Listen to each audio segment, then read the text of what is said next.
Chuck Berry, the original king of rock and roll. Just finished watching this documentary. It came out a few years ago, and it's well done, except for the stupid reenactments. Some of the reenactments in here are just totally a waste, and they should have showed more live footage of him playing.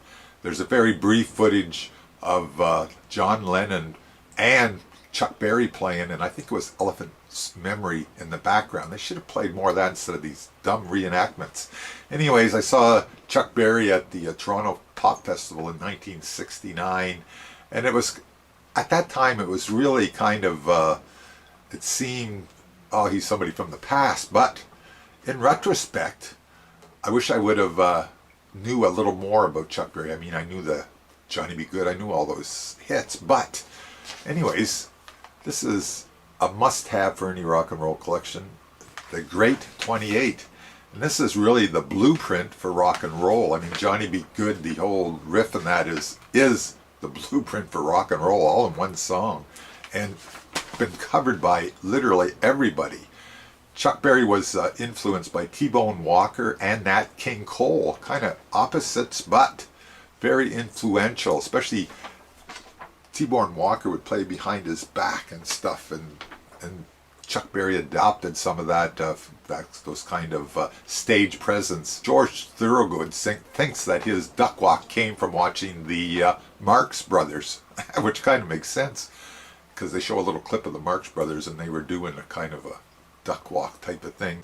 And his wife is interviewed throughout this documentary, and he was married for 69 years. On the road, he was Chuck Berry, and she said at home he was Charles. I mean, she sort of excused the on-road thing as his job, and when he came home, he was a family man, and his son and daughter are also interviewed on this. So this doesn't hold back anything about his legal problems. There was 3 times I think he was in prison, but I'm not going to go into that. You can sort of, you got to watch the video. And he invested a lot in real estate, had a lot of ups and downs in that too. He started Berry Park, and that became kind of fiasco.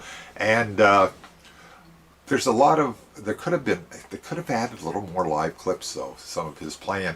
At the end, when they're showing the credits on the side, they have a clip of him playing with Bo Diddley. Why didn't they show that in the movie, especially during some of those reenactments? It was really cool. I thought, oh my God, there's the perfect clip to be had during this movie, and play a lot more of it. I mean, Chuck Berry and Bo Diddley on the same stage. Anyways, overall, this is really a good documentary, and I think well worth watching. I bought it a couple of years ago and just got around to watching it yesterday. So Chuck Berry, the original king of rock and roll, and they make a good point of why he would be called the original king of rock and roll.